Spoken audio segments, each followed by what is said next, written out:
Is us live? Good evening, ladies and gentlemen, and welcome to another MMA UK Late Show. My name's Lewis Smith, and thank you for everyone who is joining in with us tonight for another chat and about the latest instalment of Cage Warriors Trilogy we've got coming up later on this week in York Hall, London. As always, I'm joined by my two esteemed colleagues, Chris Emmanuel. Chris, how's it going, buddy? It's been a minute since we last spoke, isn't it? I'm far too old for that, mate. I'm 43, remember? It's been a very long time since we last spoke. Yeah, it's been a minute. It's great to see you, though, mate. Yeah, really good, really good. You lost your sense of humour, Chris. I've missed you, Lewis. It's been too long. It has been. And of course, I can't forget about Katie Hunter. Katie, how are you? I won't say it's been a minute because I'll have a row off Chris, but it's been a while since we've done one of these shows, isn't it? It's been ages, yeah. It's been a long time. It's good to see you both. Definitely, and obviously, I think the last time we might have done it was the last time we had a trilogy show, the last trilogy for Cage Warriors. So only fitting that obviously we're back now to do it for the latest installment, as I said, and another monumental effort from Cage Warriors to put these cards on.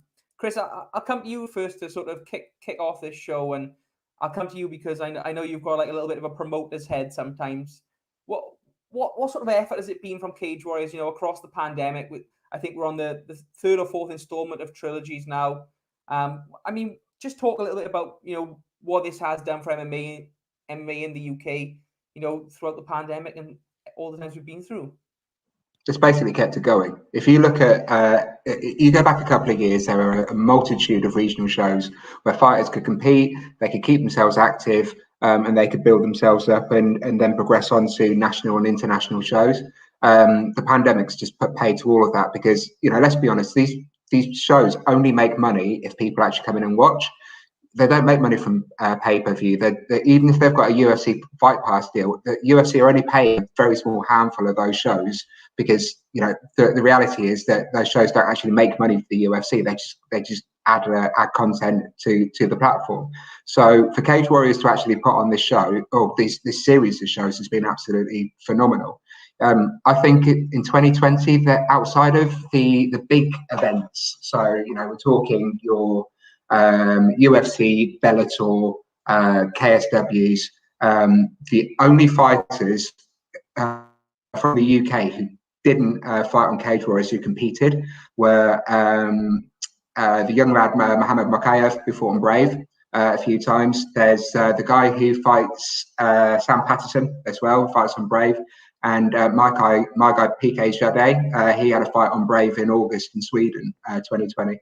Outside of that, I can't think of anyone else who actually got the opportunity to compete other than the people who actually got the chance on Cage Warriors. So, it's huge kudos to them for actually continuing with this because they must be losing money. Even though their sponsorship deals, they have to be losing money putting on these events by not having crowds in because the crowd's going to be the bulk of their income. And it's not just that they've put on events, they've put on absolute crackerjack events as well. The matchmaking is always as superb by Ian Dean, but I think he's just going up at level after level after level at the moment. And this trilogy that we've got, there's some fights on here which just blow my mind. Katie and I were talking just before we started, and we're saying that there's a load of these fights that would quite easily grace a UFC card and wouldn't look out of place. Yeah, definitely. And Katie, coming to you, I mean, obviously, like myself, you've been very excited for all of these cards you've had throughout the pandemic. Are these trilogies something you sort of see continuing on as we enter into the life post-pandemic? And is that something you would want to see? Oh, yeah, I hope so. Cage Warriors have always tried to do something special now and then. And we had the Night of Champions and we've had kind of special events before. So I'm sure they'll want to keep going with either the trilogies or something like it. It'd be good to have them a couple of times a year. I've got one little request for Ian Dean and Graham. I would like to see more women on these cards, more women's fights. I don't think we've seen enough, and the girls that they've have had on previously have done them proud and flying the flag in the UFC now, or wherever they are now. And I would like to see some more ladies on the card going forward, but that's my special request for next time. I'm pretty happy with the way these three cards are looking.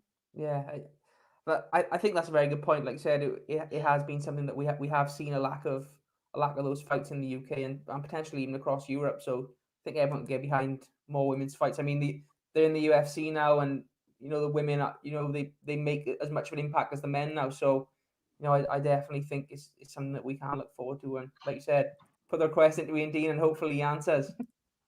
Well, also, like Katie did the interview with Joanne earlier this week, was it, or tail end of last week?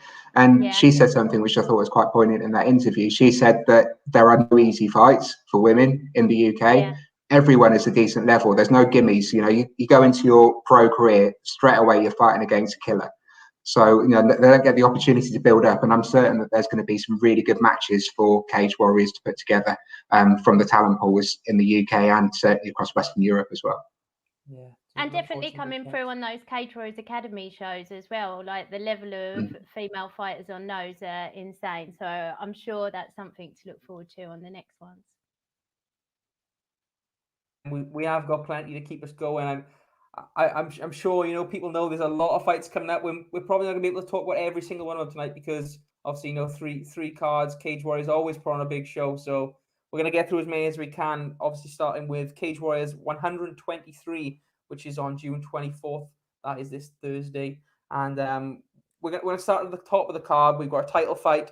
Matthias Frederick, absolute terrifying middleweight champion. And he's going to be facing Matthew Bonner. Matthew, obviously, on a bit of a tear at the moment in the Cage Warriors middleweight division. Chris, I'll come to you first on this one. What do you make of this matchup? And what do you think about our champion, Matthias? Well, I've met him a couple of times in person, and he literally is one of the most terrifying people that you'll ever see walk into a room. Yeah, you speak to him, he's one of the nicest dudes you'll come across. He's just absolutely lovely, a really, really nice, gentle guy. But he is a killer in the cage. His power is there for all to see. Is this his third title defense now? Or third title fight, sorry, because he fought Webb, didn't he? And then the draw, and then he won the second one. But the thing with Matthias is that he flatters to deceive. Sometimes you look at him and you think his technique isn't as on point as it should be, and certainly you can see him starting to throw wild, but it works. He hits like an absolute steam train, and I personally would never like to get hit by someone like Matthias Frederick, even if he's not hitting it, even if he's not quite got his stance right or he's not quite got his distance measured. If you look at his record, 8 of his last 9 wins have been by either knockout or TKO. And the only person who's taken him to a decision was Avi Jack, and that guy can just take punishment after punishment. I had him at a show 6 years ago now, and you could just see this. It doesn't matter what you do to Avi Jack, Avi will just keep walking forward. So it doesn't surprise me that he managed to go the distance. But but then you come up against Matty Bonner. He fights out of Next Gen in Liverpool under Paul Rimmer. Very impressive against James Webb in his last performance. He's won 5 of his last 6. Only loss was to Jamie Richardson, wasn't it, back last year? But he's got impressive wins. A win over Matt Inman at Cage Warriors 118. The guy's clearly got talent. So it's one of those ones that Ian Dean's matched up really well because you're not really too sure which way to go. Is age going to be a factor? Because Fredericks is 8 years older, but as I'd say to everyone, black don't crack. So I think that Natty can keep going for a good few years yet. Is this the one which pushes him into that opportunity in a global? Because if it'll be his third title fight or fourth title fight, of which he would have won 3 if he wins it. It's a real gimme. For me, I'm probably going to lean towards Fredericks because I like him as a person. I genuinely like him, but it could easily go either way because they're both super talented fighters. Yeah, it's a very close matchup. And Katie, I know you've met Matthias a few times as well backstage. What do you think of this fight and how do you see it going? I have. This is the first time I've been able to pick him actually in quite a few fights. So the last 3 times he's been fighting teammates of mine. But yeah, he's got a tough matchup in Matt Bonner. Matt looks great in his last few, and particularly the last one against Webb. I'm not sure how much of that was down to him, absolutely knocking it out the park, and Webb having an off night or an off camp, not being able to train properly. I don't want to take anything away from Bonner because he did look exceptional in that fight, but it's really hard to pick against someone with the power that Frederick's got, because we saw him against Jamie Richardson. Jamie looked phenomenal in that first round, and you've only got to get clipped by him. So I find it really, really hard to pick against him in this one. But I would say that Bonner needs to have a similar game plan that was working for Richardson right up until he got caught. Yeah.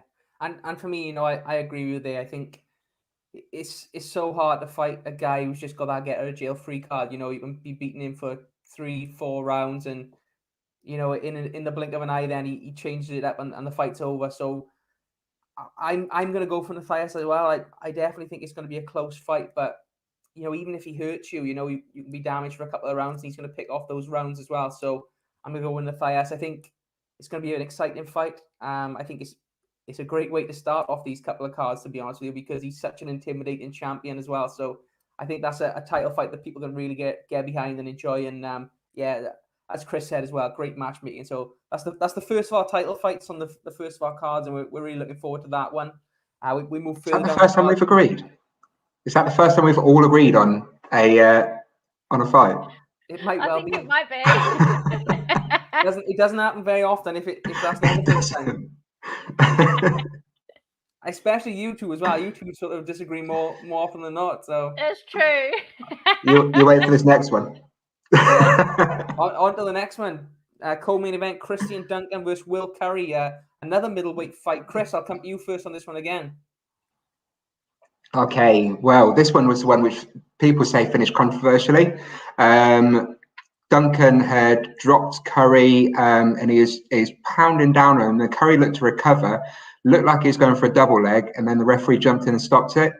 Now, the ref was Dan Mulcahy, who in my mind, one of the top referees in the world, not just in the country, but in the world. I think that guy is so good.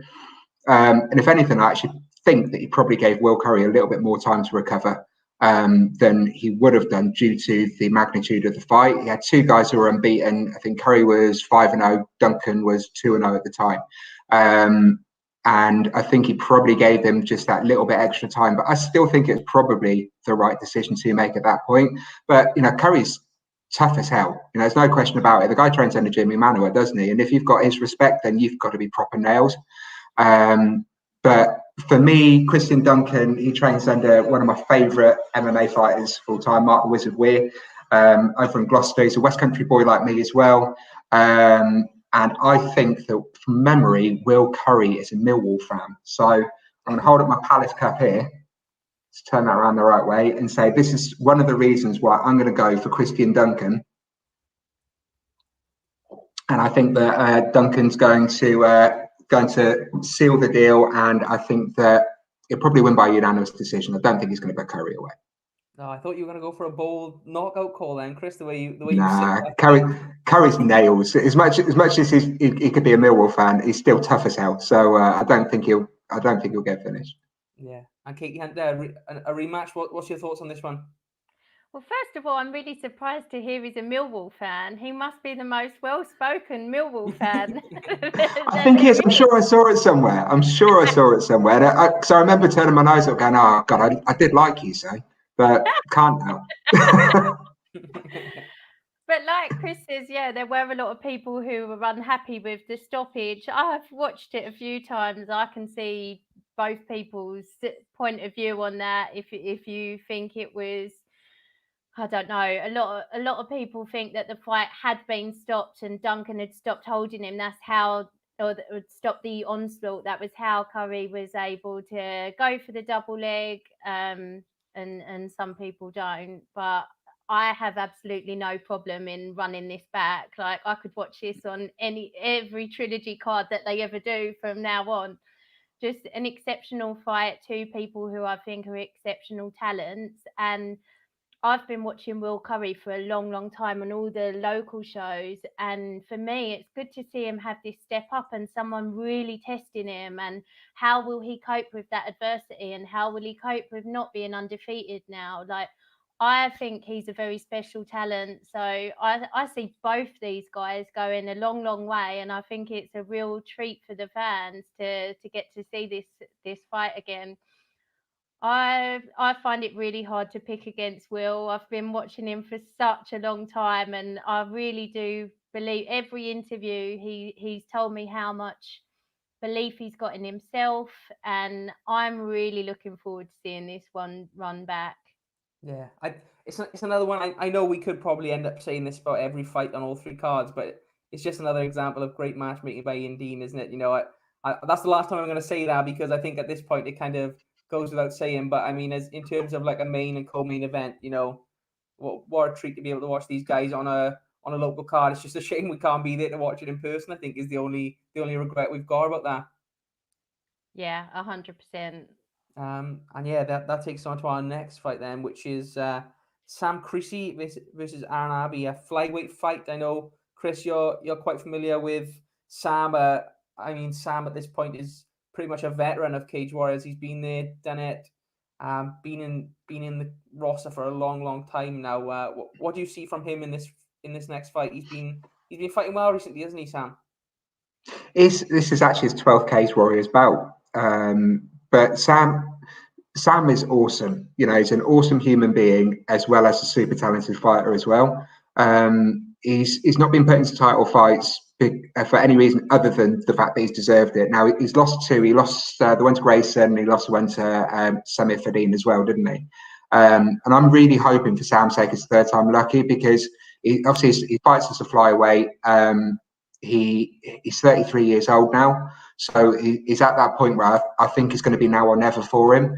And I did think the Cage Warriors were starting to look at potentially using him as a gatekeeper. When they chucked him up against Adam Amazinga, I thought that was maybe the position that they're putting him in. But he came through that well with aplomb. We saw the way that he finished Adam. It was a hell of a performance, and I still don't think that that's the best Sam Creasy. I've seen Sam fight for a number of years, and I still think there's a whole lot more in that locker, and it's just finally getting it out. If he can just release the beast, I suppose, just actually let himself go under those lights, then I think there's a whole lot more to be seen from Sam, and I think that potentially he could be pushing for that title shot next as a result of it. But you know what a story it is with Aaron Abbey though, because Aaron, you know, is well documented. He recovered from cancer. He had the 2-year spell out. The guy is, so many people in MMA actually look up to him. He's a good person as well as a super talented fighter. Before the issues that he had, he was fighting on ACB. I think he'd had 3 fights on ACB. Then came back, and he came back actually on the show that he spends a lot of time matching for, UKFC back in December 19. And he didn't give himself an easy fight. He fought against Daryl Grant. And Daryl Grant, anyone who's seen him on the regional scene, that guy's nails. He is absolutely nails. He's super sneaky on the ground, and he hits like a locomotive as well for their size. So, he came back. I think it's a draw, that fight, but he just basically threw himself straight back into the fire again. And I think it's a great sign for Cage Warriors actually getting Aaron on the roster. It's just strengthened that division even more. But obviously, like Katie, a lot of the time, if someone is my genuine friend, I will always support them. I'm 100% backing Sam, and it's not just because he's my friend. I still think that if Sam shows more of his potential, there's not many people who can stop him at 125. Yeah, agree. He's a very, very, very talented guy. And Katie, I'll come to you. I know you're familiar with both Sam and Aaron. How do you see this fight going? Well, yeah, I can't really add that much more than what Chris said, but I would say, yeah, like Sam is part of the Cage Warriors furniture, isn't he? And I think it's really hard not to root for him. As a neutral anyway, it's hard not to root for him. I'd love to see him do well, and like you say, if he is coming towards the end of his career, then I'd really like to see him get the win here. Yeah, definitely another really good fight. And Kate, I'm going to come straight away to you this time, so I don't want to let Chris have all the fun and take up all the good things to say. So I'm going to come to you on this next fight, further down the card on Cage Warriors 123. and that is Liam Gittins versus Emra Somers, a guy I know you're very familiar with. Again, Yeah. a very, very talented young guy. But both of them are very, very talented, to be fair. And this is actually, for me, this is the sleeper fight. I think this could be one of the most entertaining fights of the night, to be honest. So how do you see this one going? I'm really looking forward to it because Liam is always really exciting. I've been like so impressed with his career, and I've felt like the last fight was kind of a little bit out of character for him. It was quite wild and brawling, and he got caught. And again, it was another stoppage that he wasn't happy with, his team weren't happy with. But it just the whole fight seemed kind of out of character for his style. So I'd expect to see a return of the nightmare Liam Gittins this time around. But he's up against Emra, who I have been banging on about for years. And Emra's moving to bantamweight, I see. I was really surprised in his fight with Aidan Stephen. Obviously, Aidan is fantastic, but Emra's wrestling is second to none, and the way that Aidan handled him in that fight, I think, is probably the reason that he's moving to bantamweight. But again, I'm not sure if it was an off night for him or whether that is the level, and Aidan's just that much better than him. I'm surprised by that, but he just moved teams. He's now training at GB Top Team, so I'm really, really interested to see how this one pans out. They're two guys that I really rate, and I am really looking forward to seeing how it goes. I've got to back Emra because he he used to be BKK fighter, and he'll have Brad in his corner this time. But I do really love Liam as well, and just another regular that you love to see on Cage Warriors cards. Yeah, definitely. And Chris, I mean, what do you think about the weight drop for Emra? Do you think that's a beneficial thing, or do you think it could potentially be a bit of a banana skin there? I think he's got quite a big frame anyway. So I'll be interested to see how he does, because he does have quite an explosive style as well, and whether that would impinge him. For me, obviously, I'm going to go against Katie. I'm going to go with Liam. I think that Liam is super talented. Emma's obviously a super talented guy as well, but I think Liam's got the edge. I think Liam's probably a slightly better fighter. So I think he's probably a little bit less wild than Emra. Obviously working with Brad is gonna round off the edges, certainly, because Brad's a superb coach, absolutely superb coach. But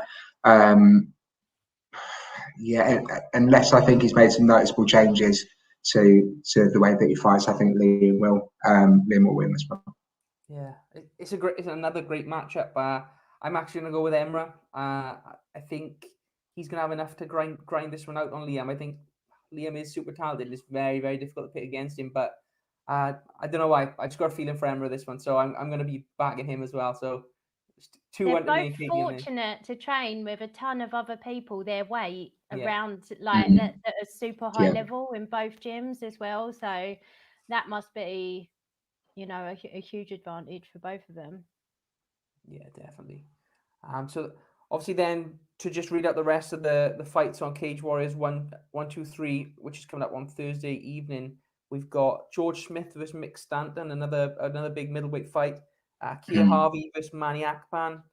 Rory Evans, another Welsh prospect against Wesley Meyer. Another really great fight there, to be honest. That is a good one. Meyer, I mean, what a guy, and Rory's the kind of guy who's going to come and try and test him as well. So that's another big fight. Adam Cullen versus Josh Plant. George McManus versus Liam Shotwell. Obviously, we've all seen Liam, another very, very talented young fighter in the welterweight division. And I've got two names which I really struggle to pronounce here. I'm going to give it my best shot. Yeah. Chris, do you want to do this one? No, mate, I'm enjoying you. Go on, you crack on. So it is Bakhtar or Orakile versus Abdul Chowdhury. I don't know how I did on that name. Beautiful. That's beautiful. Honestly, you nailed it, I think. Apologies because if he's watching, please don't beat me up next time I see you in person. I do have one request actually for the card. I request that Manny Akpan shaves this time, because the number of memes that came round about all of his body hair in the last one, that was just cruel. Honestly, bear in mind he's a super talented fighter, but the number of things that have gone around social media, not good. I've got some predictions here from Myles Painter, our colleague out in the States. He's going with Matthias Frederick via TKO in round 4, Sam Creasy via split decision, and Liam Gittins via KO in round 3. So lump on, people. Yeah, lump on. If there's a betting card going, you're going to get some good odds on them. Yeah. Bet the house if Myles tells you as well. Exactly. We're going to yeah. come on to some of these in a minute, but Fletcher MMA saying hugely looking forward to the Scandinavian invasion. We'll be talking about that shortly. And Walls Aimable is a potential fight of the night on Friday. We'll be coming onto that as well. Yeah, definitely. So obviously on to the next card then, which is Friday, the 25th of June. Getting my dates mixed up there, but this is Cage Warriors 124.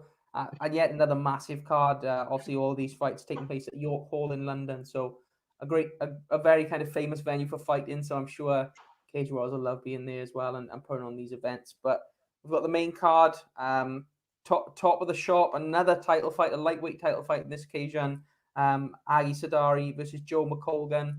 McColgan, a guy who was just another guy who's been like a part of the furniture in Cage Warriors for the last couple of years, a really, really talented person, fought for the title obviously previously, and getting his second shot at it year. So Chris, how do you see this first one go in the title fight for Cage Warriors 124?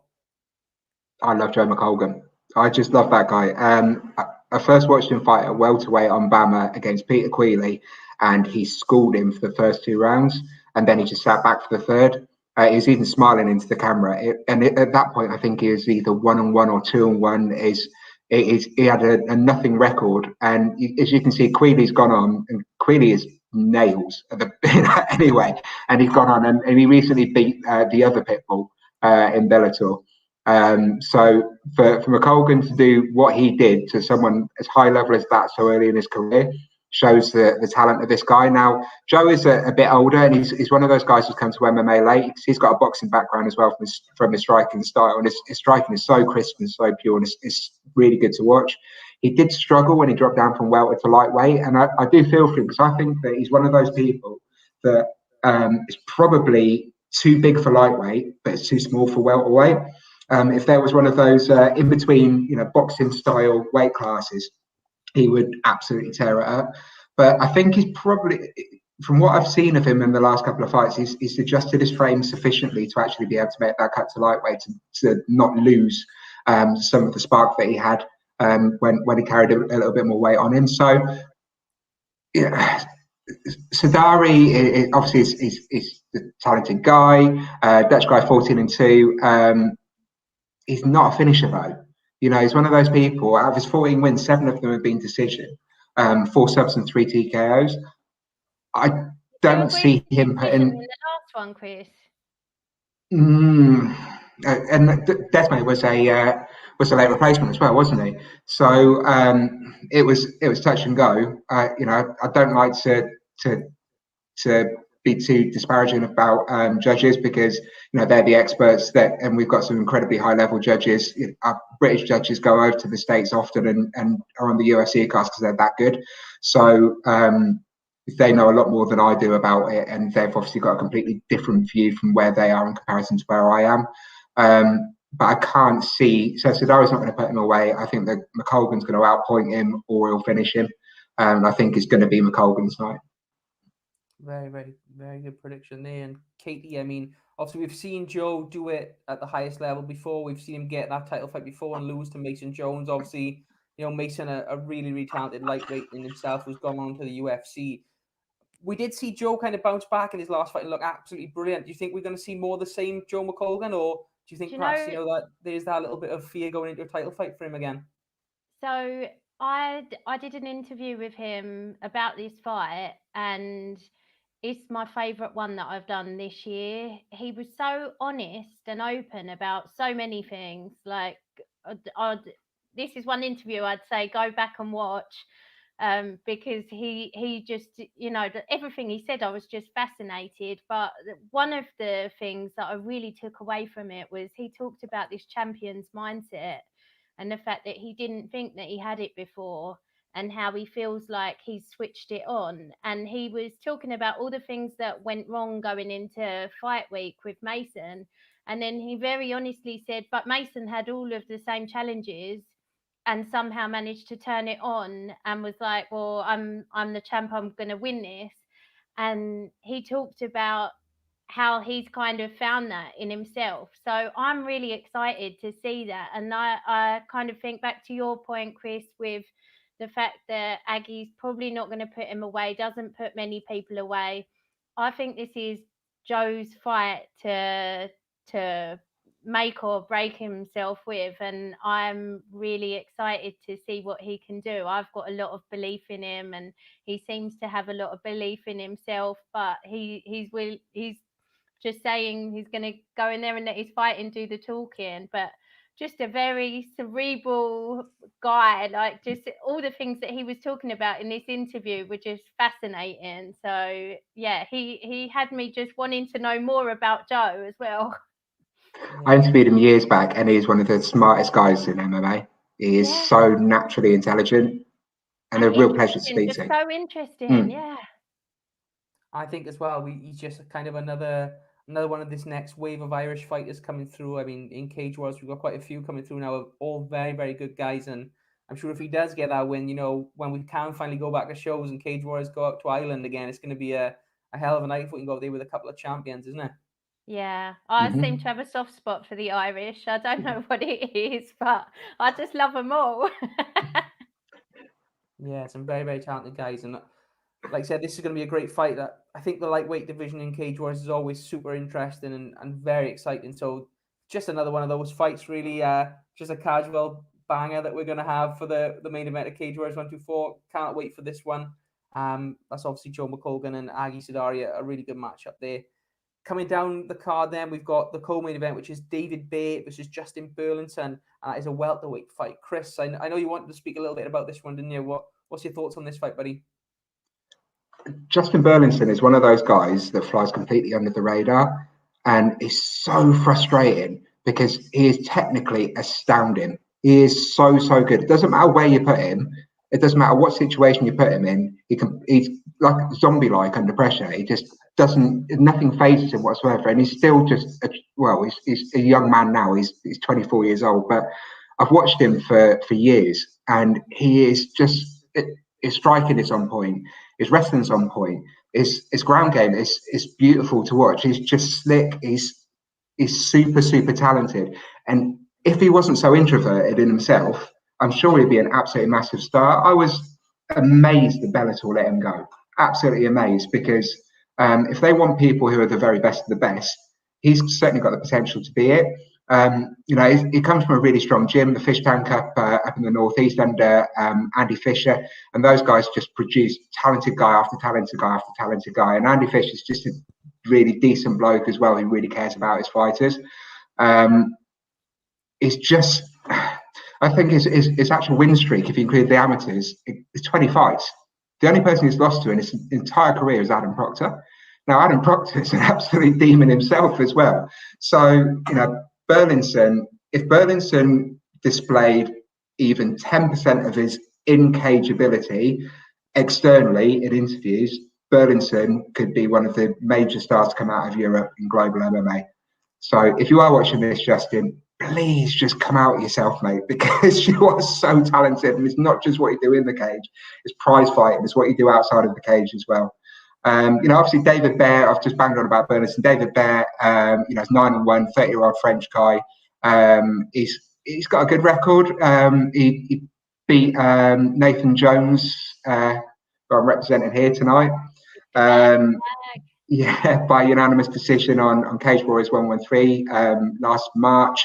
I look back through his record actually, and he's actually got a win over Davy Gallon in 2012.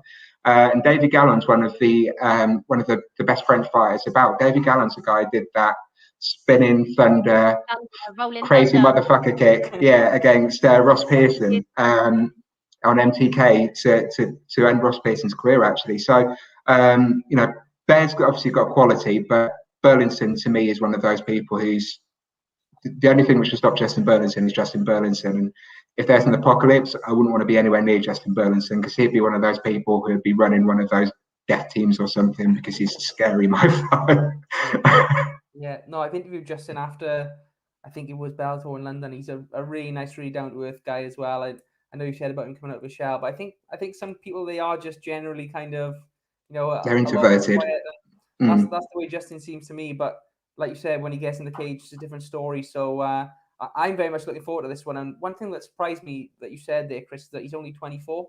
I thought he was a little bit older than that. I gotta be honest. I know I've seen him obviously fight at Bellator, and I've heard about him for a little while, but I really did expect him to be older. So I mean, when you say that, it shows kind of how much time and how much room to maneuver this guy has. But 24 is very, very young. So I mean, that's a good thing there that he is where he is now. And Katie, what's your take on this fight? David Bate, Justin Burleson? Out of everyone, I just hope these two make it to the cage, because Justin's been so bloody unlucky the last few years, really. Like, he was supposed to fight Conrad Iwanowski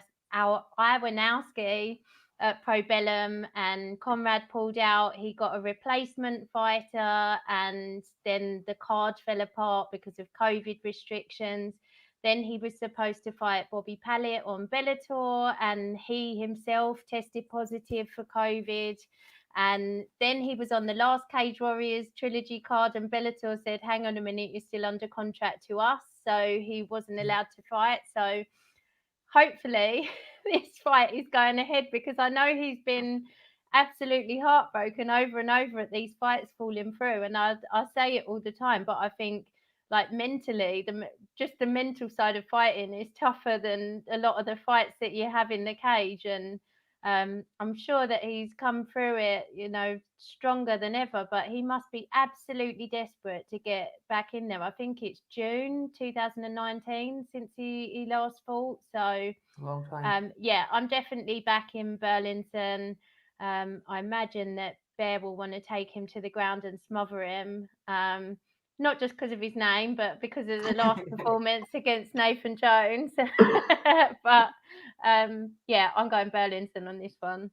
Chris, it's a great original nickname as well, though, isn't it? David the Bear. I want to ask you, Chris, obviously touching on what Katie said there about the contract issues with Bellator, with Burleson. Do you know much about that, and what are kind of going on behind the scenes with that? I'd imagine. No, I don't know for a fact. I'm only imagining on what I was dealing with before. I imagine he was on a fixed term contract, and the fixed term contract was either a certain amount of fights or a period of time. And if the fights weren't satisfied during that period of time, then the promotion has the opportunity to extend to extend your contract. And it's not unique to Bellator. You're going to get the same in the UFC. You get the same in Cage Warriors. You used to get the same in BAMMA. Any major organisation will protect themselves in that respect. So they want to tie up the best talent that's about. They want to make sure that their competitors don't get the opportunity to build and create the best talent about. So I can understand Bellator's position with that. If you're still contracted, if you sign the contract, you've got to stick with it. As Chael Sonnen always says, it's your choice to put pen to paper. But Burleson's young. The contract's finished. Either he wasn't offered another contract at Bellator, or he decided that he didn't want to continue with Bellator. There generally is a cooling off period afterwards, but I'm glad to see that he's out if he's not going to compete in Bellator, and actually gets the opportunity to come into Cage Warriors and showcase the amazing talent that he's got. Yeah, definitely. Really looking forward to that fight, and really looking forward to seeing Justin get in there. So yeah, can't wait to see that one. And then Katie, I'm going to come straight back to you for this one, because this is another fight that has got a fight of the night written all over it, and that is Brian Bourland versus Nathan Fletcher. Obviously, Nathan is one of those guys who came out of the amateurs with Cage Warriors, and I did the amateur Grand Prix. He won it. He's been on an absolute tear throughout the division ever since. trains obviously up in Liverpool with Paddy Pimblett, and I mean, talk about this guy. He really is something else. And I mean, that's not to take away from Brienne as well, because he's been in Cage Warriors for a while and he's got some great wins under his belt. So what do you make of this fight? Well, Nathan Fletcher is obviously Liam Gittins' teammate, who Burleson beat last time out. So he's obviously there for revenge. But going back to that point I said about them like having really high level competition in the gym around their weights and how good that is for them. And you can see how much Nathan's come on, and we've had him fight on Cage Warriors Academy Southeast shows. He fought my teammate last time out. He just looks sensational, and he's making such big strides just in between every fight. That he's just improving so much. And like you say, Burleson's a top level fighter, but I think this is a good test of the level that Fletcher's at, and I wouldn't be surprised if he pulls it off here. You think so? You're going for Fletcher, you? I am going to go for Fletcher, yeah. Katie Hunter back in the MMA UK. People, you wouldn't expect that, would you, Chris? Nah, and you know what? This is something you won't expect. I'm actually going to agree with her. I think twice in one night. Are you feeling? I know, right? It's scary, isn't it? It's like hell's frozen over. But now Fletcher's super talented. I think what's going to happen is he's probably going to weather a bit of a storm from Burleson. Yeah. But as soon as he gets his hands on him, I think it's pretty much game over as soon as he gets his hands on anyone. He's got this bear-like strength. He should be called the Bear, I think, because as soon as he gets hold of you, he drags you down, and then you're in his world then, and it's not a very nice world to be in. So I think he's probably going to finish. Do you know what? I'm going to do a Myles, actually. I'm going to say second round submission. Fair play. That's a bold prediction there. And do you know what? I don't think it's unsort of charted either, because Brienne, as much as he's got those power in his hands, he has suffered against really good grapplers in the past. Yeah.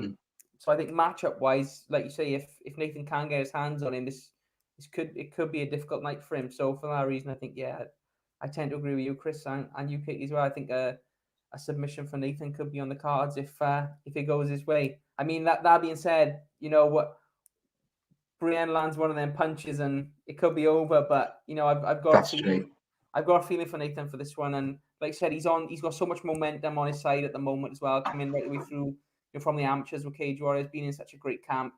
I really think he's got what it takes for this one. And I'm really looking forward to this fight. So that's another great matchmaking by Ian Dean. I said I wasn't going to say it, but I said it again. Well, Myles is disagreeing with us on that one. He's going with Brian Burleson TKO in round 3. Fair play, Myles Painter. But that's not a bad shout though. A TKO in round 3. If he's had a couple of bad rounds and he comes out swinging, you never know. Fair enough. The Energized Show says, buzzing for the trilogy and keep up the great work, Katie. I don't know what you two are doing. Thanks, the Energized Show. There's 3 of us here. Yeah. No, nice to feel loved. Thank you, guys. Next fight then, Harry Hardwick versus Jean Andoya. Jean Andoya. Chris, thoughts on this one? For me, I think it's Harry Hardwick, to be quite honest. Hardwick you see him in the cage game. You've seen him in the cage against some super talented guys. You look at his resume. It's very difficult to look past him. He's got wins over Nathan Rose, got a win over Cameron Hardy. We're going to talk about probably in a minute. He's just a tough little sod. So as much as John Andoya is a crowd pleaser, I think that Harry Hardwick's going to run through it. Yeah, definitely. Katie, any thoughts on that one? Obviously, Andoya knocked out a friend of mine last time, so I'm hoping he's going to lose. Not bitter at all. Not bitter at all. There we go. I can't argue with that, Katie. Too late now. It's too late now. We're done. On to the next fight then. It's Alexi Mantavicki versus Madars Fleminas. Katie, what's your thoughts on this fight?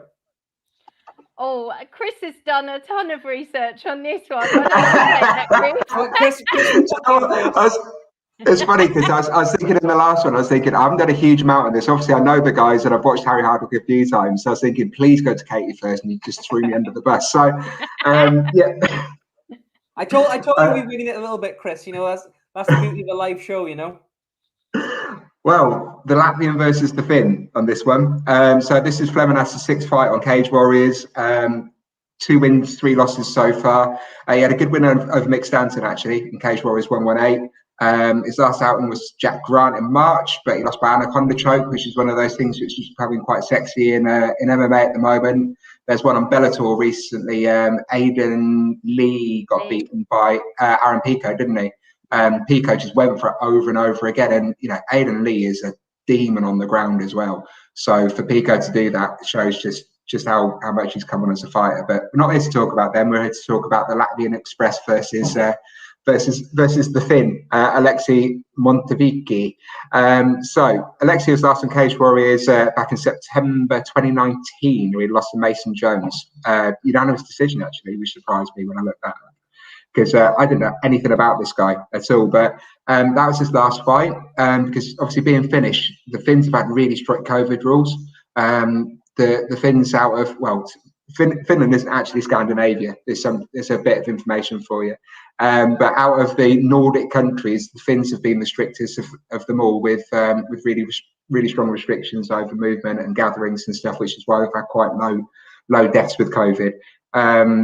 He's been out of the cage for a couple of years, well, 18 months now. You know, you look back through his record, he had a loss to Jack Grant on Cage Warriors as well, back in 2018. Couple of fights on Cage, which is a really good show out in Helsinki, run by a guy called Jukka, whose surname I can't pronounce. He's a friend of my friend James Price's. So, but Cage always, you know, if you're interested in watching any regional shows, Cage is one certainly to have a look at, because they always have some top level matchups across that region. So on paper, I think he looks like somebody who has struggled to a degree in the Cage Warriors at the Cage Warriors level, but then equally so as Madas as well, with his 2-3 record in his 5 fights on Cage Warriors. So it will be an interesting one to watch. I'm actually going to back Alexei. Just the fights that I've seen of each of them, I've watched them, a bit of footage on both of them. I think that Alexei's probably just got the edge on Madas, but it's not one of those ones where I have watched their entire careers, or I've been massively invested, if I'm brutally honest, in either of the guys. So just purely out of the research I've done today, I am going for Finland over Latvia. Have you got a prediction for this one? Well, I definitely don't know the Finns at all, and I'm going to go with Madas just so that we can get back into disagreeing with each other, Chris. There we go. Did you call him Madas then? Was that your Essex accent? Madas. There you go. I'm not going to make a prediction for this one. I think I'm going to remain firmly on the fence for this fight. Oh, that's just so lame, Lewis. Yeah, honestly. Sorry, guys. But what I do want to talk about is the undercard on this whole card. It is insane. It's so good, this undercard. Yeah. Do you know what? This undercard could be like a main card for any other promotion 100%. Or any other Cage Warriors card. I'm going to just read the fights off before we speak about the individual ones, because obviously you've got a great main card, but this is an incredible undercard. You've got Nicholas LeBlanc versus Luke Shanks, George Hardwick versus Dean Truman, Jesse Erline versus Aaron Khalid, Dominic Wooden versus Cameron Hardy, Dylan Hazan versus Josh Reed, Edward Walls versus Steve Abel, Josh Barton versus Ben Ellis. I mean, those are some absolutely massive names. A handful of former champions, all crazy talented. I mean, it's an absolute madness of an undercard. I don't know how this undercard has come together, but I mean, it really is quite something. First fight, obviously, I want to give a mention is Ben Ellis. Obviously, he took a loss last time out, but you know, a very, very talented guy. And he's going to be facing Jordan Barton, who's another tough competitor. So look forward to seeing both of those guys back in there. But obviously, Katie, I'm going to come to you for this one first. The second fight of the night. I mean, it's crazy to think that, you know, this is the second fight of the night. But Edward Walls versus Steve Amable. Steve is an absolute stalwart in the Cage Warriors division at this point. I mean, been there, done it, fought the who's who of Cage Warriors over the last couple of years. I mean, what do you think to be seeing Steve get back in there again? And obviously, how do you see this fight going with him and Edward? I think he's got a point to prove massively from some of the posts that I've seen. It seems like he maybe feels a bit disrespected by maybe not even Cage Warriors, but a lot of the hype around the fact who Jordan's gonna fight and defend against. And there's a lot of names thrown out there with Paul Hughes and Morgan, and I think Steve thinks that his fight with him was really razor close as well, and he's just fallen out of the conversation, and he's not entirely sure why. Like, he got a knockout in his last fight. He obviously broke his arm and couldn't fight on the last trilogy, but he's sat one out in God knows how many, and it feels like people have stopped talking about him. So I wouldn't be surprised if he's got a massive point to prove. And I don't think he's welcoming this guy to Cage Warriors. Is he being treated like a gatekeeper? I think he's a little bit pissed off. Yeah. That maybe is just pure speculation on my part, but that's the impression that I've been getting. So I wouldn't be surprised if we see something special. And he's never in a bad fight ever. No. Like, he's always in exciting fights. And I know he's my teammate, so I always say it's not the same. But for me, the last trilogy without him on it, it's just not the same when he's not on it. Yeah, no, he's an amazing fighter, an amazing person as well. Steve he's a real gentleman of a person. I don't know. I'm obviously looking forward to seeing him back in there. But Chris, I mean, touching on what Katie said there, do you think Steve has become kind of a gatekeeper for our division at this point by Cage Warriors? It's difficult, really, because you do need certain people to fulfill certain roles when their record is the way it is. And if you do have, you are a little bit patchy with your record. And I'm not saying he's patchy because he's not good. He's patchy because he's fighting top level opponents. It's not he is patchy himself. It's just on paper it shows you see win loss. If you're fighting against the best, it's invariably going to happen anyway. But in terms of what Katie said, I think he's a brilliant fighter. He's super talented, and he is so tough, and he's just durable as well. It doesn't matter what you hit him with; it just doesn't drop him at all. So I hope he does come in really pissed off. I hope he comes in angry, and I hope he puts this guy away. I'd love to see Steve Emmanuel come back and do what we know that Steve Emmanuel can do. So yeah, I'm backing him. Yeah, definitely, and same for me as well. Steve, he's a fan favorite for everybody, I think, in the Cage Warriors fan base. So definitely going to back Steve. Katie, you didn't give a prediction for this fight. You said, or you just going with something special from Steve? Yeah, I think he's going to want the finish. So yeah, I don't know what round, but yeah, I think he's going to get the stoppage. Yeah, I'm going to put you on the spot a little bit here, Katie, because I know obviously you're a big Steve fan, but I mean, with Steve now, sort of the record he's got, the age he's at, what do you see being left for Steve in his career now? Do you think it is him kind of building up and continuing to try and get a Cage Warriors belt, maybe move on to the UFC, or is it kind of just fighting for himself at the moment? What do you think is kind of the next couple of years for Steve in fighting? Well, then I guess the next couple of years will prove everything, whether that happens or not. But I will say I was pleased to see that he's pissed off at kind of being disrespected, because that means that he's still hungry and he's still keen to make it to the top. Like, he's married and he's got a baby and he's got a job, so this still is super important for him, and he's annoyed at being left out of that title conversation. So I would say that he's still hungry as hell for that. I don't think he'll be walking away without giving it another really good try. Yeah, we look forward to seeing him get back in there. He's been unlucky with a couple of decisions as well that I think were razor close. The Perry Goodwin one, I thought that he did enough, and it only takes a couple like that, and you're the Jordan fight, the Jordan fight was razor close. Yeah, so yeah, it's tough, but yeah, I think he believes he's still up there with the best and is the best. Yeah.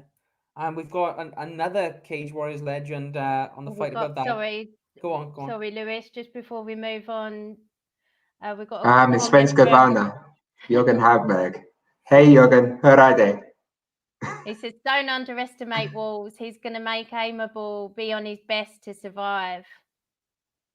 Some insight there. And again, I'll go back to Freya, MMA. Walls Aimable, potential fight of the night. And I definitely agree with that. Yeah, two great fighters. And, we got another Cage Warriors legend coming up on the one after that. Josh Reed, the Crazy Horse. I know he's another one of your favourites, Katie Hunter, isn't he? Obviously a guy who's fought for the title, who's been in some absolute wars in Cage Warriors. He's fighting Dylan Hazan. You looking forward to seeing the Crazy Horse get back in there? Oh, I love him. I absolutely love him.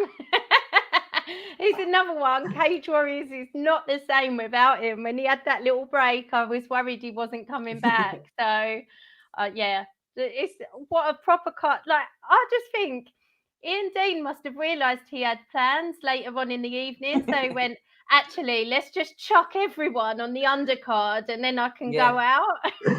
Maybe it wouldn't. Yes, it's a crazy undercard. I've said it before, but it's like, this is an incredible undercard. I mean, this is one of those ones you don't want to come in late and just see the main card. You want to be there for all of these ones. Obviously, you've got Aaron Khalid fighting. Obviously, Aaron was very close to a title fight, I'd say, only a couple of months ago before their last loss. He's going to be fighting. You've got Dean Truman, a former champion, is going to be fighting George Hardwick. Chris, you looking forward to seeing Dean back in there? Yeah, I love watching Dean Truman. I love his swagger. That guy he's got confidence for days, hasn't he? And he is so talented. Like I said, he's a former champion, so it's fun to watch. It amazed me when I saw him on the undercard, I'm brutally honest. But I hope he comes back with a bang, actually. I like Dean Truman. Yeah. And then another former champion then, Luke Shanks is going to be facing Nicholas LeBlanc. I know you wanted to speak a little bit about this one, Chris, because two amazing fighters coming in on an undercard. What do you think of this matchup? It's nuts. I really, really hope, because I've known Luke for years. He was based in Northampton and trained at BST, where I get beaten up by youngsters when I go to my Muay Thai classes. And I've watched Luke develop as a young man, essentially, as well as an athlete. And he moved up to a higher level in Scotland, and he's settled in Scotland for the last couple of years. And it's done BST, you can see BST, they've had people like Modestus come through, Jordan Vucelic is there as well. And they've got an entire raft of youngsters who are coming up and through, who are 16, 17, 18, who are ridiculously good. So, it's a high level gym. But I think that probably moving to higher levels, given Luke even greater introspection as well. And I think that he's certainly excelled by being up there with the Scottish guys. And if Luke can control himself, there's nothing stopping Luke. Because Luke, in his last fight against Jake, he tried the same thing at the start of every round. It's like Groundhog Day. He came out, he got double-legged, got taken down, and then he got ground out for a round. And, he came out quite desperate at the end. I think it was the fifth he tried to fly knee at the start of the round. And Jake Hadley is a super smart fighter.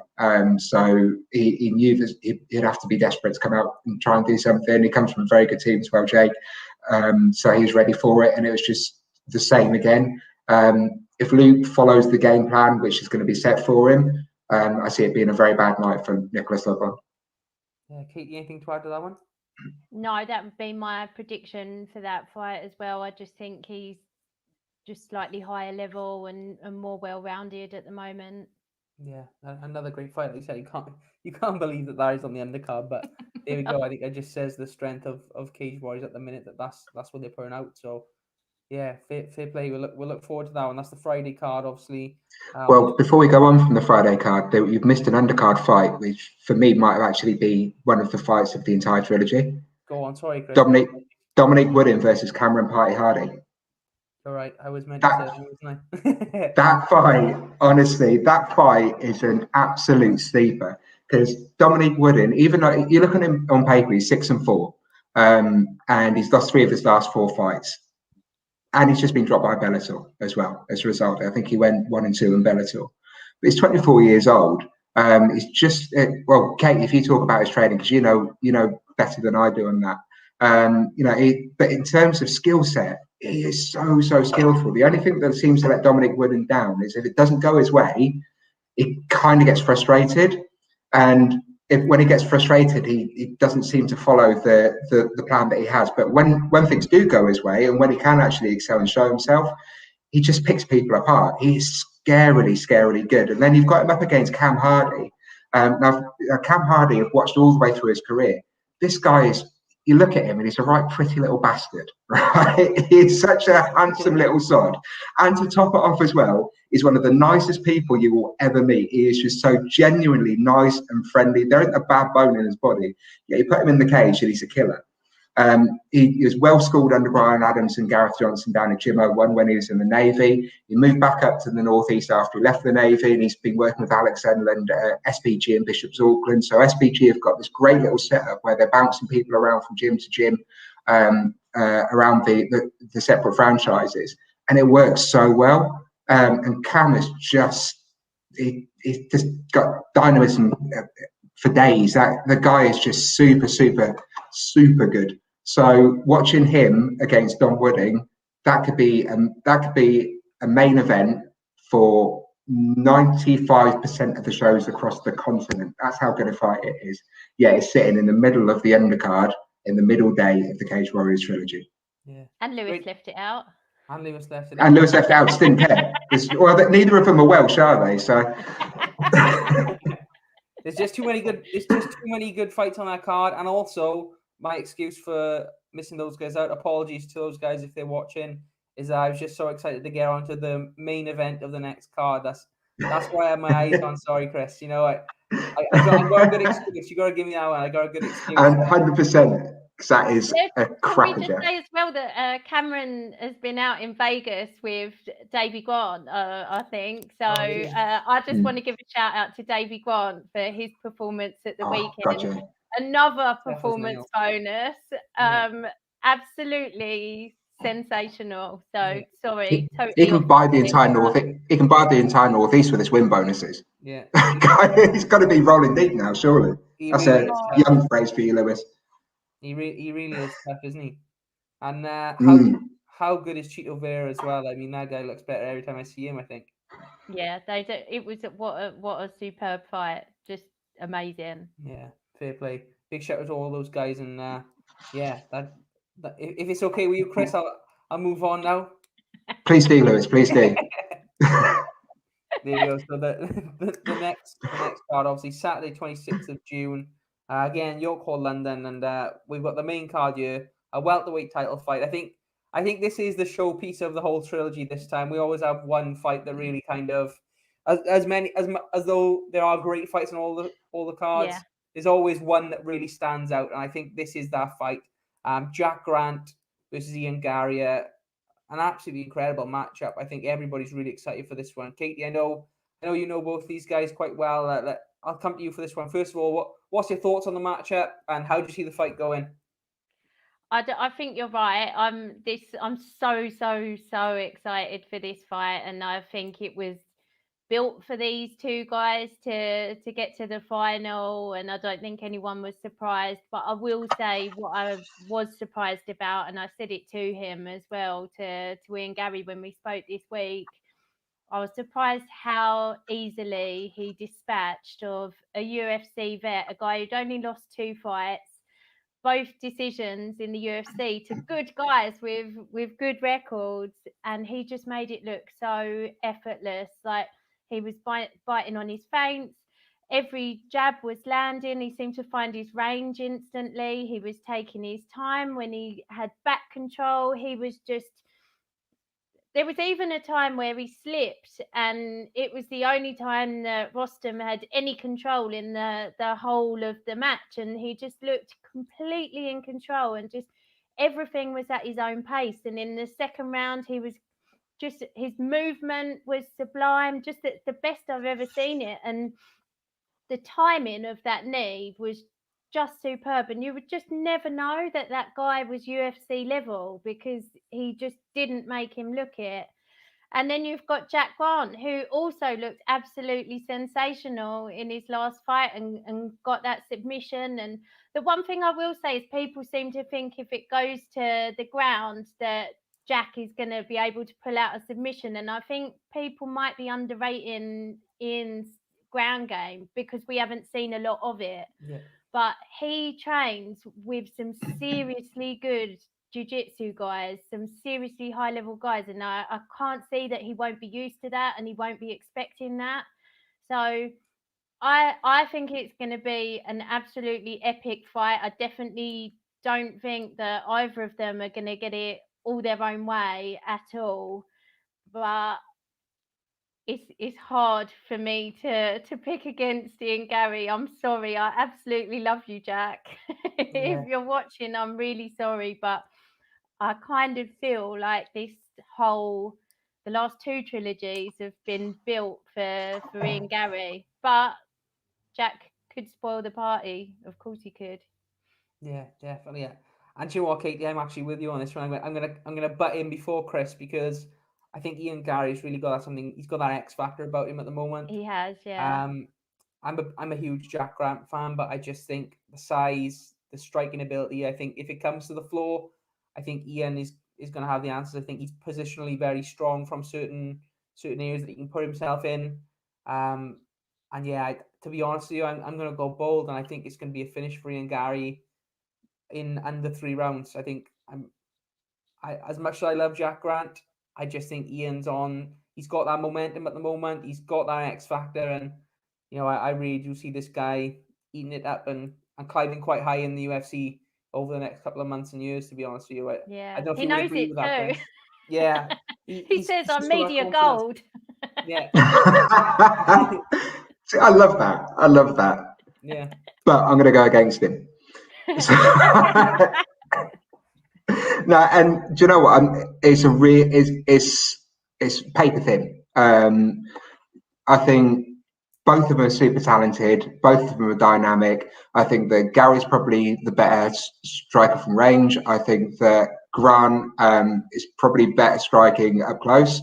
His dirty boxing and his choice of strikes is super exciting to watch. I think when it comes to wrestling and grappling, there's virtually bugger all between the pair of them. I think that probably Ian is still the future. He's not quite the present yet. He's only 23. He's still very young. And I don't think it'd be bad for him to lose this fight. I think that potentially if he's to win this fight, he could take the step up because he is media gold. He could take up the step up to the global level a little bit too early. And it would probably do him the power of good just to have a few more on the continental scene. Just to acclimatise himself and grow into his frame. At 23, he's still not a fully grown man. He's still growing into your frame until you're 25. So a couple more years of fighting the high-level opponents that Cage Warriors put in front of him would probably be beneficial for him before he steps up, and then he can be the global superstar that he's absolutely destined to be. There's no doubt about it. But, you know, Jack's 29. He, like Sam Creasy, he's been the bridesmaid a couple of times. And I think it's about time that, I don't want to say that he's going to be the bride, but that's kind of what I'm implying there. I think it's his time. I think he's always had all the components, but he's fallen short at the last hurdle. And I would love for him to actually achieve that at this point in his career. Certainly, I don't think it's going to be a demolition on either side. I think it'll probably go to a razor-thin decision at the end. But I'd like Grant to get it, and maybe them to have a little bit of a war back and forth. You know, the trilogy within the trilogy would be good for all the fans to watch, because this is one of those fights that I could probably watch forever. Yeah. How do you feel about Jack Grant up at welterweight, Chris? I think it suits him. I think it suits his frame. You don't have it. He's quite a tall guy anyway. He's what, 6'1", and whilst he hasn't got that huge bulk on him, he does naturally have quite a big frame on him. So it allows him to move in the way that he likes to move. It gives him that freedom, and I think it's suitable for him. So yeah, sometimes it is a disadvantage fighting against bigger guys. But it depends on the style of fighter that you are, and if you are somebody who has the potential to be dynamic. And I've seen Jack Grant earlier on in his career be very dynamic. then I think it could actually be a benefit to it. Yeah, so there we go. That is the penultimate fight of the whole of the Cage Warriors trilogy there on Cage Warriors 125. Jack Rampsey and Gary for the welterweight strap. I think everyone's looking forward to that one. So yeah, what we got there? Free MMA. If Jack wins, you have to change his name from Skin Power. There we go. Keep the comments coming through, Joe. We appreciate it. And yeah, that takes us on to obviously the next fight, the co-main event for this card. Mehdi Ben Lachdavis, Paul Redmond. Katie, do you want me to come to this one on you first? What do you think of this fight? Oh, I'm buzzing for this one. I think this is absolute gold. We said we're not going to say it again, so we won't praise the matchmaking, but I'll say it is great matchmaking. Absolutely great matchmaking. It really is. Mehdi is like a violent man. I've seen him destroy people. That draw that we spoke about earlier was against Joe McColgan. It was one of the fights of the year. It was Crazy fight, wasn't it? absolutely sensational. So that's the level he's at. Then you've got Paul Redmond. You know I love the Irish boys. He's fought everywhere. UFC vet, Bellator vet, KSW. Where else did we say, Chris? He's fought everywhere. BAMMA as well as Cage Warriors, yeah. BAMMA. Literally the who's who across the global and Western European scene. So what an amazing test for Mehdi. And I keep coming back to why Paul Redmond would fight for Cage Warriors. And it's obviously not for the money. No offense to them, but so is he really hungry to go on another run to get back to the UFC? Maybe like when people fight for Cage Warriors, to me, they want to be in that shop window. So if we've got a really hungry Paul Redmond against a super violent, almost evil Mehdi Ben Lachdavis, like to me, that has all the hallmarks of an absolutely epic fight. Chris, what's your take on this one? Well, I'm surprised that Bellator let Reds go actually, because he was 2-1 in the organisation. And I think Katie's right. He must be looking. I think Bellator have actually, from what I can see, from what they've done, they appear to be scaling back quite a lot across their European arm, and focusing more on bringing the talent that they've developed in the European arm into the US card, and kind of getting rid of people who haven't set the world alight. Now it was 2-1. And as Katie said, Chris, like Franz Malambo, even people who've done really well. So he's 15-8. He's a talented guy. I certainly think that he would have a place on a global promotion. But their Bellator's loss is basically Cage Warriors' gain, and it's our gain as well. And I think Reds is going to have to be a very smart fighter, because he's going to take a lot of damage from a very, very violent man.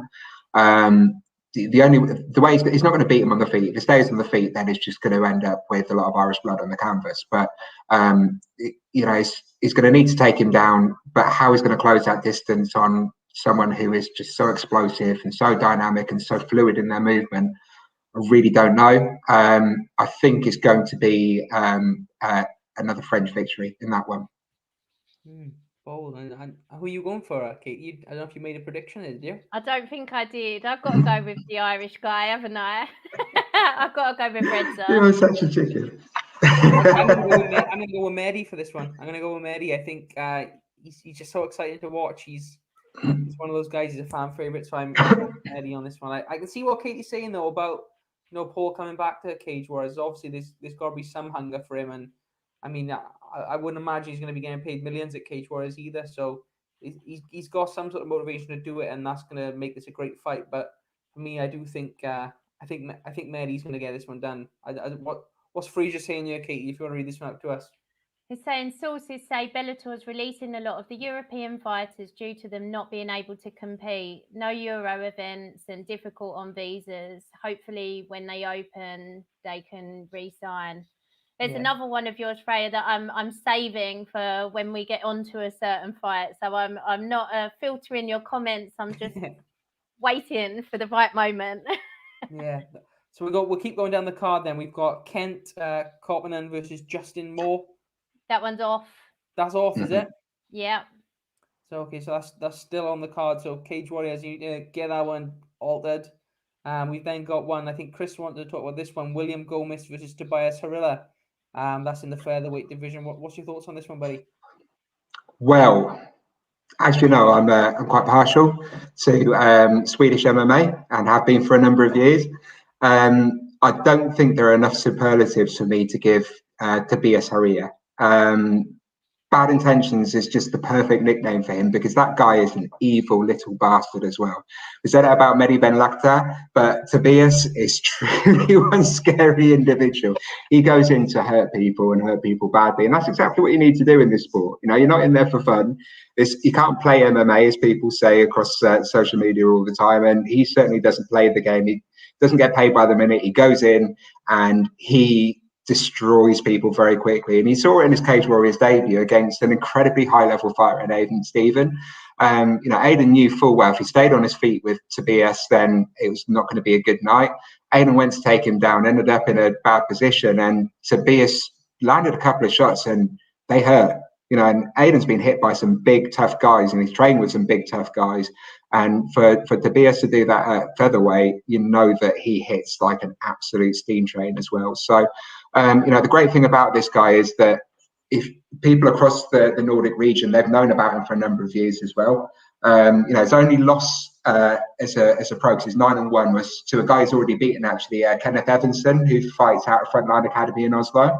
And Kenneth caught him in a rear naked choke. And it's one of those ones where Tobias made a mistake and Kenneth, he capitalized on it and he got the victory.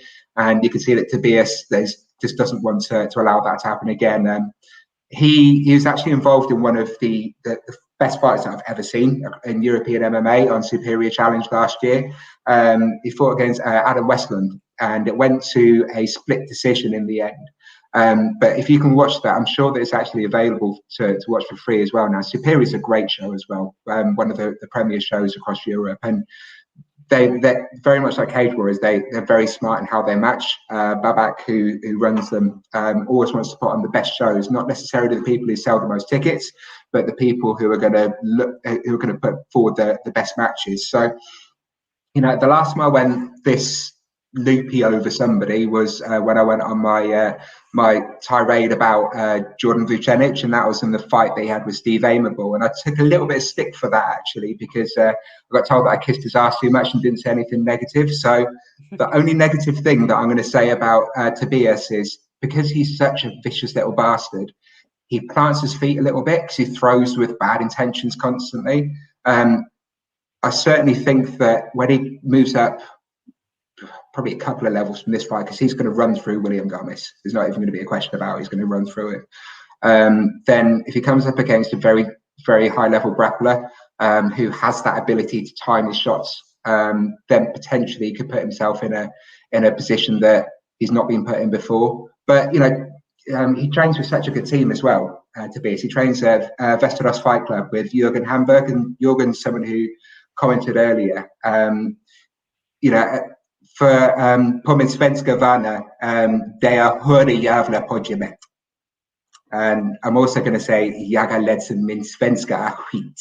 You just come some Swedish there, Chris. Yeah, let us know how that was. Hunter, or was that, sorry? We didn't learn just before the show, Chris. No one said you would drop Swedish here, buddy.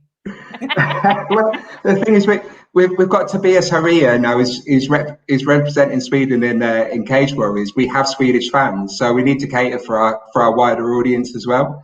Okay, I'm not dissing you for it, buddy. I'm not dissing you. I just but Västerås. So we've got loads of comments come in since we've been talking about this fight, and obviously the champ Jordan Vucenic's injured. He's broken his thumb. So Freya wants to know our thoughts on if Morgan should have taken a fight at this trilogy, possibly an interim title fight with a top contender while Jordan's out healing up. I think a lot of us felt that Tobias said just with his debut on Cage Warriors was so impressive. I would have loved to see that as an interim fight. I don't know what you guys think. For me, I definitely would like it. I think, if you're Jordan, you kind of don't want to give up the belt for an interim belt at the same time. But do you know what? I think interim belts make things much more interesting. And then, you know, you get a champ versus champ fight. It always has that little bit extra. It takes me back to Ross Houston and Nicholas Dalby, the two champs going at it. You know, you get those champ matches, and it really does add an extra little bit of flavor to the fight. So I would love to have seen that. I think it would have been great as well for Morgan's fans. For, you know, if he might have got a belt as well, he's got a huge following, hasn't he? So I think they would have all got behind him getting a belt. And yeah, I definitely would like to have seen an interim belt being made. Well, then Jürgen says Morgan sat this one out, and it makes us question how tough is this guy? You can't be a champion by ducking certain fighters. He also said if Bad Intention Harilla secures a win on Saturday, how will they handle him? All sitting as ducks or what? The I want fight. to go back and ask what you said in Swedish earlier for the English and the UK fans. What was that little comment you made there? Well, I want to see whether any of the Swedes actually picked up on it and whether my accent was horrifically bad and I murdered it. I'm not. I think this might be like a rocking emoji, but I've also got to go to this comment. Sorry, Brett John said he's met Brock Lesnar and Francis Ngannou, but nobody is scared him as much. I can see it. Honestly, now the Tobias he trains with Andreas Bain Gustafsson as well, who is a truly scary guy. Now, from what I hear, he runs him around in the cage as well, and Andreas is a couple of weight classes above him. The guy just doesn't care who he's up against. I would back Tobias Harria in a fight against probably most people in European MMA. If it came to an actual brawl, you know, not necessarily. If we're talking a proper MMA about different matter, if we're talking weight classes and time rounds and rules, if we're talking a straight street brawl, I want him on my side every single time. If he's on the other side, I'm doing a limb for Christie because that guy is just a psychopath. I haven't seen this excited about a fighter for a long time, Chris. So I'm definitely looking forward to this guy getting in there now. He's honestly, like I said, the last person I gave this to was Jordan. Tobias, I've watched for a number of years now, and he just gets better and better. The Westland fight, I thought, was a performance he probably couldn't match. But then when I saw he was drawn against Aiden Stephen, I thought, you know, that's a tough one because if Aiden gets hold of you, you're going to be in trouble. But he dealt with him in a way that just completely shocked me. And the fight to make is him versus Vucenic.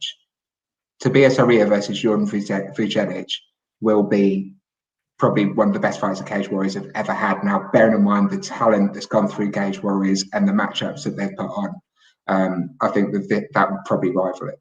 Yeah.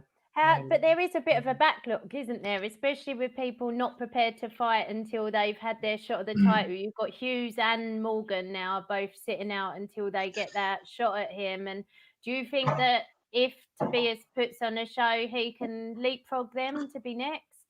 Well, he should do, really, if you think about it, because they've both been beaten by Jordan. So, you know, okay, they were both decision victories, but the top level judges have made a call based upon the information that was put in front of them, and neither guy did enough to beat Jordan.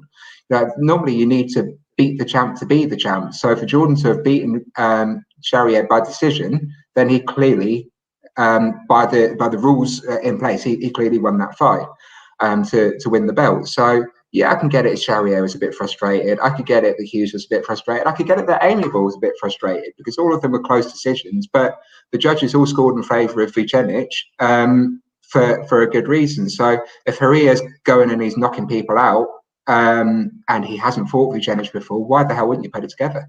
You're crazy, honestly. I think Paul Hughes will fight again before he gets a title shot. I think. I know he wants to wait and get a shot, but I honestly feel like he's going to be in that position where he just wants to fight. If he's training, he wants to fight. There's another guy who's building his way up. I definitely see there being a potential eliminator there. Well, him versus Charrier would work. Him versus if Tobias Harria puts away William Gomez as devastating as I expect him to, and gets the next title shot, you could put on the same card. You could put Hughes versus Charrier for the title eliminator. To be honest, Chris, I don't see Harilla leapfrogging them just because of the work the other guys have done. I think if it would be anything, it would be Hughes and Harilas, but I don't see him jumping straight into a title fight with those two guys, if I'm I honest. don't know.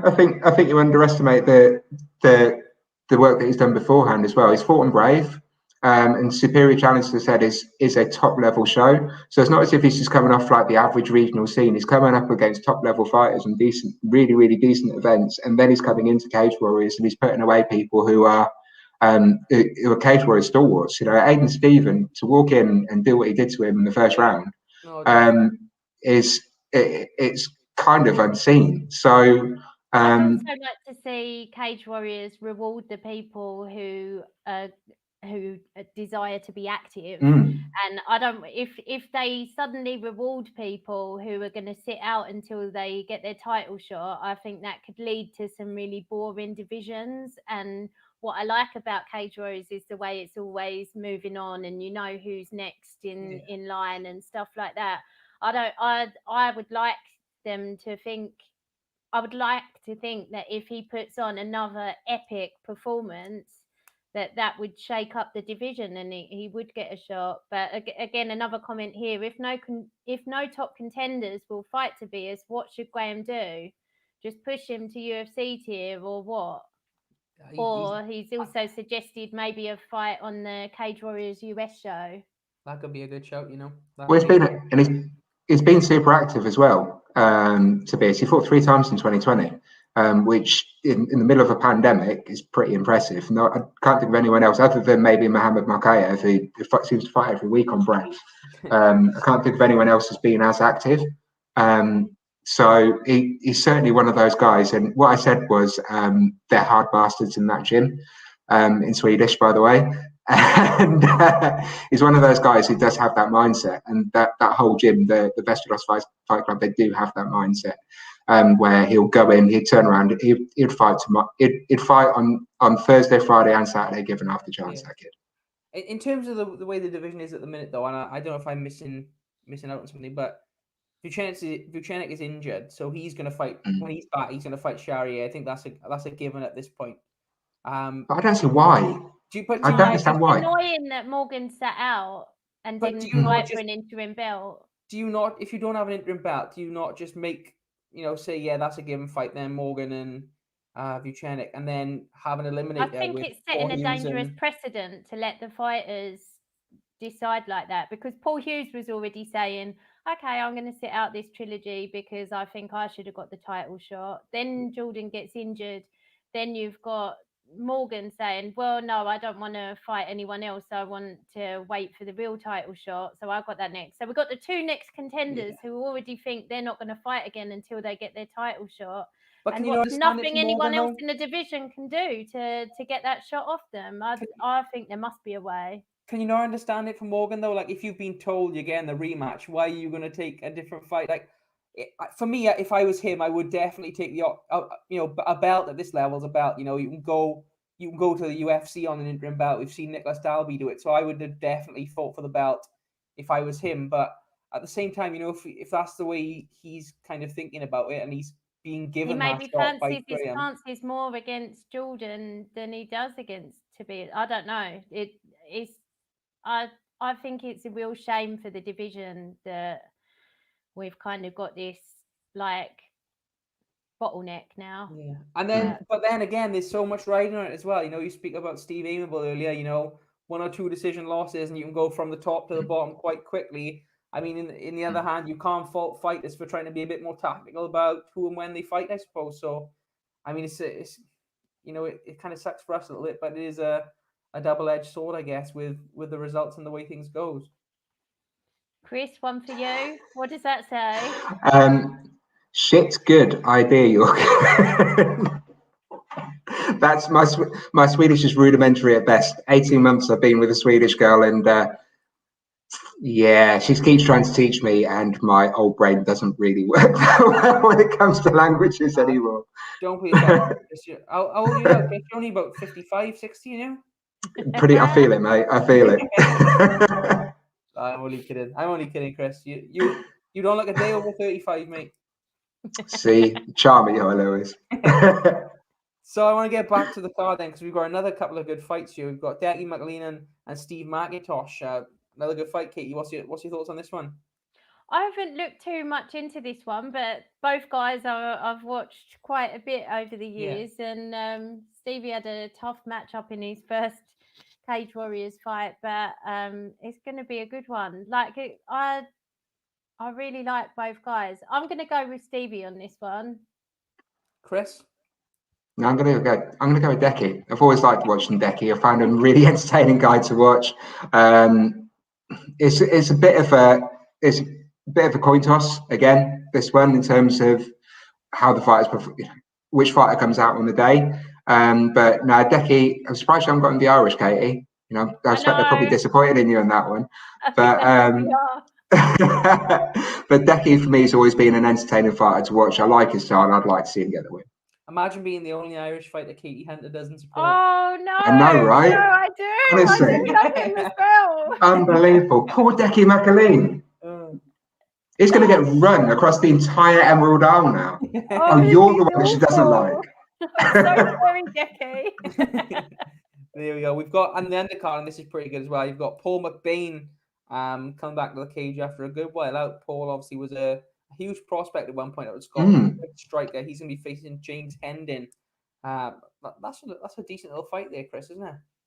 It is, and it depends what McBain comes back. So, like you said, he was a really good prospect, and he was one of those people you expected to do things, and he kind of disappeared off the radar. Yeah. I don't know what happened with him. But Hendon's another one who is out of this. Is a similar type of person to Burleson. He's so introverted. He's so within himself, yet he is so talented. He's not got the dynamism of Burleson, but he does everything very, very well. His striking's technically really good. His grappling's technically really good. His jits is technically really good. And he's one of those people that just kind of sits under the radar. I'd imagine he's the type of person who quite enjoys his own company. Doesn't want to interact and get involved in. He doesn't want to do an interview with me. I can tell you that. And it's such a shame, because he's another one that I bet he's a super interesting dude as well, actually. But I think that he probably won't achieve everything that he could achieve because he doesn't do the full game. He's a very, very, very good martial artist, but we're in prize fighting, and you kind of wonder what the reason is for people to actually do it on shows like this. You know, okay, to test themselves and to try and become the best, but ideally you want to build a career out of it. You want to make some money out of it to feed your family and give your offspring an opportunity in life. Or, you know, even if you just want to get yourself enough money to build a school afterwards to train people, or if you want to get enough money to buy a hut in the middle of nowhere so you don't have to interact with people.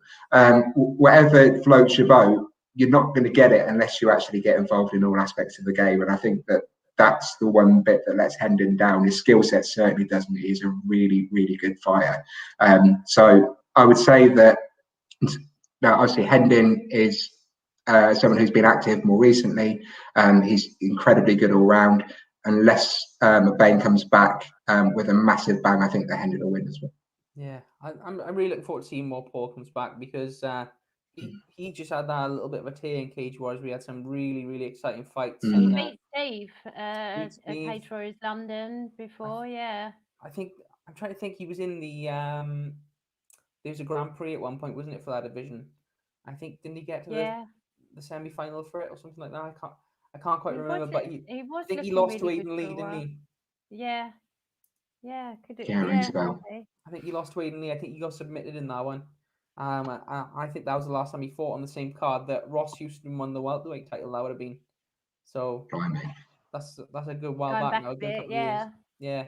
Also, I got to drop this in. The most interesting interview I ever had post fight was with Paul McBain, when he literally downed a pint on camera and started cursing out Flyby for the price of his flights down to London. So big shout out to Paul. We can't wait to see him get back in there. And, do you know what? I've just looked him up, and that was the last fight that he had. The Ed and Lee lost in 2018, October 2018. Yeah, 3 years now, so it's a good while out. So not sure why he's been out a while, but hopefully it'll be nice to see him come back with a bang. And like I said, even though James is really good, if he can come back with some form, I think he can get it done. But James is going to be a very difficult test for him, I think. So we'll see how this one goes. We've got below that, we've got Gerardo Fani versus Conor Hignett. Another returning fighter to Cage Warriors, which is Scott Malone and Sidar Atlas. Scott is super talented guy. He obviously had a couple of losses in Cage Warriors, but I think he's been away and put a couple of wins on the board outside of the promotion. So I think that was a good time for Scott to come back as well and try and make his mark on that division. I know he's fighting at the catch weight in this matchup, so we'll see how that one goes. We've then got Marcus Lewis versus Leon Hill at lightweight, and Connor Wilson versus Kieran Mulholland. Any comments on any of those fights, Chris? I just want to see Scott come back with the bang because he's just such a good dude. He is so nice. He's one of the people that we've had a little bit of interaction with here on MMA UK. Yeah. And you just want good things to happen to good people, and he is good people. So yeah, absolutely team Malone on that, and just want to see him come back, get that win, get back in the cage, and really make a run of it, because I'd love to see him succeed. Yeah, definitely. Katie Hunter, last words to you on the last card of the evening. Yeah, same. I'm absolutely buzzing. Scott's back, and he deserves to be on a big show. And no offense to the smaller promotions that he's been on recently, but he absolutely deserves to be putting those yellow gloves back on. And he's another one that, for me, like, you see the fights announced, and you just makes you really look forward to the whole card. So, yeah. Just I'm buzzing forward of it, to be honest with you, boys. Yeah, same. I think it's always a treat when we get these cards, and you got like the Thursday, Friday, Saturday. You finish work, you get to check on the fights. It's definitely exciting, especially now as well, to have, like we've been lucky enough to have the UFC throughout the pandemic. But I think there's something kind of special when you get these Cage Warriors cards, and you get to see guys who train in local gyms, and really kind of the grassroots of the sports, going out and putting it on the line on such a big local kind of scale, we should say. So yes, it's great to have these. It's great to have the trilogy back, and really can't wait for these ones. Obviously, they're going to be able to be watched on UFC Fight Pass again as well. So that's good if you've got that. And yeah, can't wait for these cards. One bit of breaking news I did want to kind of talk about quickly was that just saw before we came on you was that Ariel Helwani, obviously the former ESPN presenter, has signed for BT Sports as well. Obviously they've got a pretty strong dream team of presenters and pundits there now. Chris, what's your thoughts about Helwani going over to BT Sport? I hope BT Sport are paying him well for it, because the guy's put in the work, hasn't he? He is put in the work for well over a decade in this sport, and he deserves to actually get a really big contract and get the opportunity to earn some money back for the amount of time that he's put into it. And he's had his ups and downs with certain promoters of global shows, where he has been publicly thrown under buses. Who are you talking about there, Chris? Someone whose hairstyle I emulate. And I feel for the guy, because, isn't it? If the top guy at the UFC wants to make your life a misery and wants to ruin your career, it's pretty difficult, isn't it? It is, and I think regardless of whether he was at fault for any of that or not, I think it was a bit crappy what happened to him. It is, for a lot of MMA fans, they've grown up listening to the MMA Hour. He's been the voice of MMA, and certainly the UFC for a long time, externally, obviously outside of the UFC broadcast. So it's good to see. I hope that he's got a really big bumper pay rise for it, put in the work, get the rewards, and it's, like I said, it's a great lineup they've got. But actually, speaking of lineups, have you noticed who Cage Warriors have added into their commentary booth for their US card? Angela Hill. Yeah, Kill Hill. That is awesome. She's so cool. She's great on the mic. So knowledgeable. Yeah. Great on social media. She is like, yeah, I think she's going to be a phenomenal signing for them. Yeah, agreed. Yeah. She's very, to be honest, I never really considered her as a commentator or as a kind of voice outside of a fighter, but I heard her, I can't remember what, I heard her speaking on like a card or a show, and I was like, oh my God, she's really intelligent, and she's been on the Rogan podcast as well, and she's really well on there, so. She's funny as well, and just I really rate her, and I think she's done a few things with Karen Bryant as well. Yeah, and yeah, great addition to Cage Warriors. Yeah, I'm looking forward to that. Katie, on the kind of on that note, when do you think we're going to get our own show on BT Sport or ESPN OS3? Well, I reckon that the call's probably imminent after think? this show, don't you reckon? Yeah. Let's be long. Peter's gonna have to give us a pay rise if they swoop in. He can give us 1,000,000% pay rise, and it's still exactly the same amount. Yeah. But I'm sure, you know, what else do we need? What else we need to cover? We've got an international feel. We've got a mix of male and female commentators. You know, we've got the dulcet tones from the valleys of Lewis Smith. It literally covers every single base, doesn't it? The old market, the young market, and you two. Thank you, Chris. That's kind. move over, Hawani. Exactly. There you go, guys. Well, it's been once again a pleasure speaking with you. I think definitely we've got to make sure we don't leave it this long until the next one. Maybe we do like a little preview show for the next couple of cards coming up, whatever they may be in terms of local fights and big ones as well. And yeah, Katie, anything you want to say before you head off?